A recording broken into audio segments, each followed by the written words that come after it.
人学汉语吧，还真得加点小数。光凭热情容易挨打。大胖媳妇因为跟我爸学了一句汉语，觉得学到了就要多用，结果把人家搬家公司给骂了，差点挨顿刑。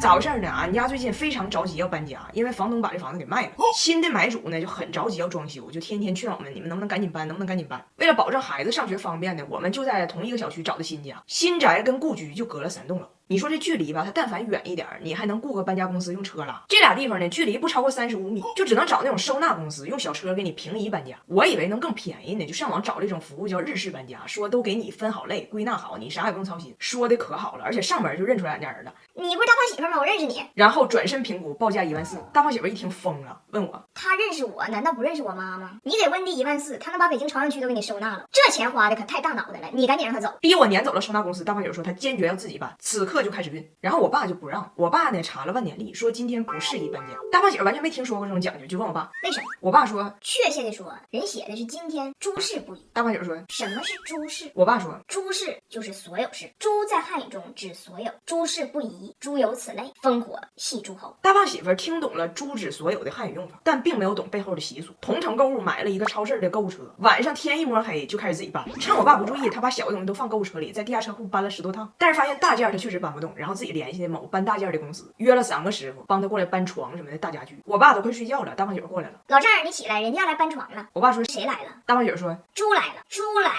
猪来了，谁来了？猪来了，猪来了，猪来了，猪干什么？我爸莫名其妙被他薅起来陪猪一起搬家。我说你用我爸可以，但马上过年了得犒劳老爷子，还血糖不稳，忌口会营养不均。你送一堆不如送一杯伊利新活舒糖奶粉，这一杯富含16种营养，低 GI 零蔗糖，葛根黄精这类中式养生食材，适合要控糖的中老年。这叫送的贵不如送的对。人小区都有认识我们的，非常尴尬。我爸就陪着大胖媳妇连着孩子就这么一趟一趟搬的。然后我爸对今天搬家这事儿呢，就还是不是很舒服，路上就跟大胖媳妇叨叨，就不应该今天搬。大胖媳妇呢有她的小心机，她就生怕我万一脑袋进水同意哪个收纳公司了呢，花那大脑袋钱，所以就想赶紧把这活干完，让日式收纳无机可乘。我爸呢就老在他旁边阻挠，大胖媳妇一个着急，叭叭放车里。我爸还说呢，根本不差这一天，你咋不听话呢？明天是个好日子。大胖媳妇想起来，想制服他老丈人，让他别说话，那就只有这一个招了，上来把我爸又亲一口，强吻，跟我爸说，你说的这些猪听不懂，猪听不懂。今天 already 搬完一半了 ，no matter 你说啥，12点之前我要把猪搬完，我要把猪搬完。今年的中秋节，他说他要承办，说感觉现在的节日气氛太淡了，他今年要担起这个文艺复兴的重任。结果置办的所有事儿全劈叉了，明明是自己买月饼买错了，他还气够呛。你们有没有过这种现象？就当你对一个语言不是很熟悉的时候，就特别容易把2个完全不相关的词儿记串台。他就经常这样。曾经有一次我在伦敦让他去买豆瓣酱嘛，他也不懂豆瓣，也不懂酱，就只能硬记，就豆瓣酱、豆瓣酱、豆瓣酱。然后走路走了20分钟，到了华人超市，到那老板问他你要啥呀？他说赵本山。老板说你要碟啊？他说我要罐啊。碟是什么意思呢？散装的。这次又是买月饼，他带孩子自己去买月饼，我出差不在家，他自己打车去的。走之前我就怕他去错地方，我说你到了商场啊，你就找稻香村。他说我懂，而且我还知道我在北京不能说稻香村，得说稻香村。我说就是稻香村。他说稻香村，稻香村，然后就去了。咱也不知道路上是哪个点开始又窜台了。到那儿见着1楼保安大爷，我要倒插门。保安大爷说你到哪倒插门啊？我老公说我问你呢，哪里倒插门啊？保安说我不知道你上哪倒插门，我也没倒插门。而且小伙我告诉你，现在不行叫倒插门，那个叫赘婿。完我就问他，我说你找着没啊？他说保安说现在那个店叫赘婿。关键是最后不但倒插门没找着，买的东西全是错的。我让他买月饼，他买了牛舌饼、老婆饼、油炸糕、枣花糕。这个是啥呢？开花馒头。我说买的挺好，别再买了，没有一个是对的。他说那这个我不服，那商家往那月饼里放鹅肝、放螃蟹、放火腿、放冰激凌，啥贵放啥。他们说那是月饼就是月饼，几十块上百块钱一个，他咋不直接往里放钱呢？月饼变了，月饼他现在的象征也不是团圆呢，就是烧钱呢，直接叫烧饼。月饼现在定位极其模糊，迷失了自我，所以从这个角度来讲，我买这个都可以叫月饼。你说这个 moon cake 有酥皮有 cake， 就是没有 moon。那我买这个老婆饼外父派，有酥皮有派，就是没有外父，有什么问题呢？然后晚上很委屈，坐在沙发上自己扒扒。哎呀，人本来我自己上网查的资料，今天还有个传统，我本来想再置办点桂花酒，但是咱也不敢问，咱也不敢买，月饼都买错了，酒再买错，桂花酒，咱也不知道得多贵才能叫桂花酒，节过的太烧钱，烧饼加烧酒。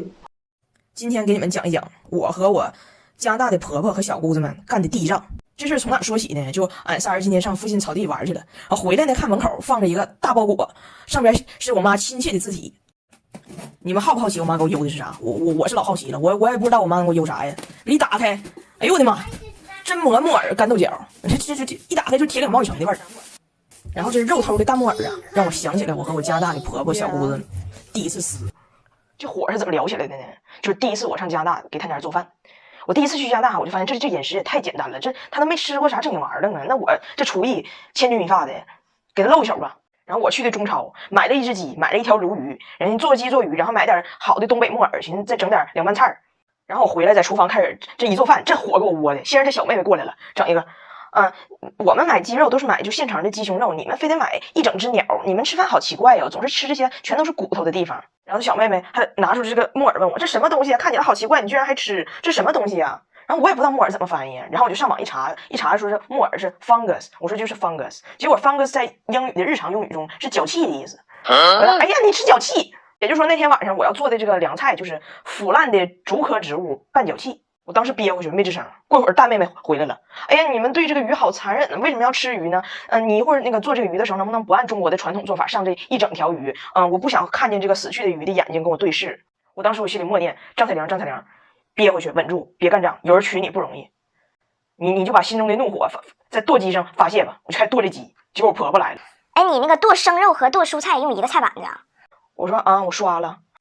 你洗也不行，你这个剁生肉和剁蔬菜一定要分开这个菜板子。我听说了你们有很多人有这种习惯，在你们那儿可能人们没问题，但是在这儿我们可能会死的。我当时我就明白了，就这事儿如果我要再憋着，以后就别回东北了。这事儿传出去，那以后回东北还出屋啊？就搁家自己拿大扇子，就人生就像一场戏，因为有人才相聚吧就。然后我把这顿饭给做完了，晚饭开饭了，大伙都上桌了。然后我说，我吃饭之前我先提一杯啊，我太羡慕你们这种家庭环境了，你们的家教太环保了，太和平了。如果在我家就我嫂子第一次来给我们家人做顿饭，然后我就这么说话，我妈一个大耳刮子能扇到我口腔里头长脚气。他能让我抱着个死鱼对眼3天，然后这边胸口上再挂个大菜板子，没事还得舔生肉拌鱼鳞。这时候空气就凝固了，说凝固都说轻了，都脆了。是我的粉丝知道这是大梗啊，脆了。这时候我这大胖媳妇我老公说话了，你不了解这个国情，你别生气。加拿大有这个特殊的国情，有这个规定，就是说智商是90以下的人呢，不能吃带骨头的肉；智商是120以下的人呢，不能吃带刺儿的肉。要不然他一天老卡上医院抢救，老百姓得多交多少税收才能养活他呢？然后他爸一听，哎，哈哈哈哈，一个大笑，就他这大笑也是这个解尬神器吧，就是一大笑，完事儿说的，哎，这笑太有意思了，就这么回事儿。完这顿饭反正是进行下去了。到现在我也不明白，你说俺东北人肉头的大木耳，怎么就给翻译成脚气了呢？昨天我老公跟我质疑了一个在我心中根深蒂固的概念——家和万事兴。他不认可这个事儿，引发了我的深思。咋回事呢？昨天俺家拿铁溜进了翟奥达的卧室，把翟奥达组装的小恐龙给拆了。人翟奥达本来在客厅看电视呢，都没发现。我大胖媳妇贼拉欠就过来了，你看看你的笼子，让小弟给拆了。翟奥达回屋一看，嗷叫一声，把拿铁当场给拎出来了，给拿铁吓哭了。我妈看着这一幕，赶紧冲过来，冲姐姐说：“爹他小，你别跟他一样，你给他整哭干啥呀？让你妈再去给你买个恐龙啊！你别让弟弟哭了，让着点弟弟的，让着弟弟啊！”翟奥达呢，本来自己精心组装的东西就坏了，现在又莫名其妙被告知得无条件让着弟弟，那更委屈了，嗷一下也哭了。我老公就跟我妈说：“孩子的问题你得让他俩自己解决。姐姐面对这个事儿就俩选择：一，接受你的弟弟肯定会搞破坏，那你接受了以后你就别凶他；二，不接受，我不想无条件让着他，那你以后就把自己东西全收抽屉里，或者你处女卧室你就关门。弟弟也有俩选择。”你选择一定要进你姐的屋，你就得接受被她拎出来。你不想被拎，你少碰人东西，这事儿就得他俩之间这么解决。我妈说：“我不管，我不能听孩子哭，我不能听孩子哭，我上火。再说你俩大人干啥的？赶紧听我的，你俩领老大出去，再给买个恐龙，我在家哄老二。”我呢就很闹心，我想让这事儿赶紧过去，我就跟我大胖媳妇说：“我说这事儿就是你找的，你咋这么不嫌事儿多呢？还来告状来了？你是瓜尔佳氏啊，没事儿，臣妾高发熹贵妃。现在俩孩子哇哇哭，你这就听我妈的吧，别杠，就家里没有对和错。”我老公说：“家中没有对和错，但是家中纠纷躲不过。你怎么老和稀泥呢？你今天听你妈的，出去给老大再买个笼，回来老二又整坏了。明天你再出去买个笼，回来又整坏了。你家干啥呢？笼的传染，笼的传染啊！你豁不过去，这事就不存在了吗？你遇上问题不得解决问题吗？”我说：“我不想在家里吵架。我们有句话叫家和万事兴。”他说：“你说那玩意儿就没有道理，还家和万事兴？能让万事兴的只能家鱼，只能家鱼。”但是我告诉你，最近汉语我可进步了，家和万事兴这个和字还念和，利和稀泥，他的意思就是以不得罪人为唯一目的，让问题无限循环。例张彩玲此时，你现在的方法论就属于家祸万事兴。然后这个事儿就引发了我一点深思，我就想起了我第一次和我婆婆发生冲突，就我第一次去加拿大的时候，我做菜的时候菜板子用错了，就在切菜的菜板上切肉了。我婆婆就很直白的说了一句很不好听的话啊，你们亚洲人这么做可能还好，我不知道，但是如果我们这么混用，我们可能会死的。我当时听了非常不舒服，但是我确实也是用错了。我以为我老公肯定会跟我说，哎呀，我妈岁数大了，思维也改不了了，她也不是坏心，就这种话就把这事霍吧过去。我没想到大胖媳妇直接跟他妈说，哎妈，你有没有想过，你说这个话的时候，把咱们这个物种说的如此脆弱，并不显得你比人家高级，只是显着咱们没有人家进化的好，活着费劲，易灭绝。以后这种无脑优越感可以收一收。还比如我婆婆路怒症，平时能板住，一上路就骂人。有一次我婆婆开车又失控了，车里还有孩子呢，我也不好意思管她。我老公上来就勒令他妈，再骂一句人3天看不着孙女啊！我婆婆当时就改了，拐弯的时候让别的车给别了。This car is a Ford。她对她妈这样，我确实不上火，有时候还有点小过瘾。但是她对我妈这样闹心的就是我。只要打小的时候，我们要出去吃饭，我妈当时刚买了一辆新车，就车的后座都用她那个车套给罩住了。这样的话呢，就安不进去儿童的安全座椅。我妈说没事，开车就5分钟。我老公说，哎，无座椅不出行。我妈面上就过不去了，俩人就僵持了，我就又闹心了。我说老公，咱别犟，不远，要不你抱着孩子走去吧，咱别跟我妈吵架，行不？我跟你说过那句话，孝顺，想孝得带点顺。我老公说，我记着那句话，哎，孝顺，想顺得带点孝，带点孝。你先别跟我说这个，你问题你不得解决吗？我今天是可以抱孩子去饭店，那明天去机场呢，我也走去啊。我妈说，这铁岭城市小，也就开20迈，能有啥事儿？我老公说，你开20迈，那撞你的人要开200迈呢，一样没。